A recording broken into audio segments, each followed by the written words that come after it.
Coast Studios in Oklahoma City. This is an OSU update with John Helsley. I'm Jenny Carlson. John, obviously big game on Saturday in Lawrence for the Cowboys.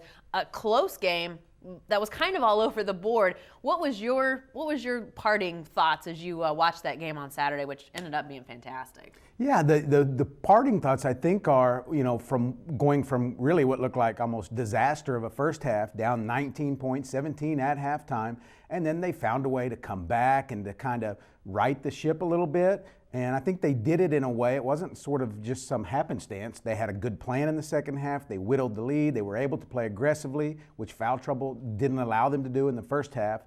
And so they come away from that, I think, feeling like, hey, with our toughness, with our skills, we can still play against bigger teams, which was kind of the big factor in that game. Well, and isn't that, I think a lot of people are thinking come NCAA tournament time, it's really going to be a question of matchups. And of course, I mean, that will play a part, but here's a team that has great size and depth of size in Kansas, and yet OSU's right there. That has to be a huge, at least mental hurdle to have overcome. I think that's true. And, they played a big team against Texas and took the ball right at those guys and were able to, be successful that day. And let's say this, too, about Kansas. Joel Embiid, this dude is as good as it gets.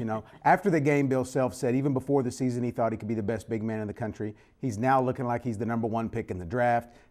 Not everybody has a Joel Embiid inside. Right. And chances are good you're not going to see Kansas in the NCAA tournament unless you probably get to the Final Four as OSU. That's right. So. It's a pretty good day if you're playing Kansas in the NCAA tournament. Right, and they will have an idea of what to do then. Well, as they come out of that big game, now obviously they have a little break, but it's a 2 games in 3 days scenario for them. Sort of fast forward us to this week a little bit. They need this week because of the loss of Michael Cobbins. A lot of their guys have had to play a lot of minutes. Kamari Murphy, who's really not used to playing 30, 39 minutes. It'd be a good week for him to maybe get his legs again. And then they play West Virginia at home on Saturday. And then it's a team they've already beaten this year. And then a big Monday game in Norman against Oklahoma, which should be fun. That will be an interesting game because I think Oklahoma will come into that game a lot better than a lot of people expected on Monday. Absolutely. Sooners have been very good. They're well coached, as we know. They do things right. And so that's going to be an interesting game. Cowboys haven't won in Norman in a while. Yeah, exactly. All right, thanks, John.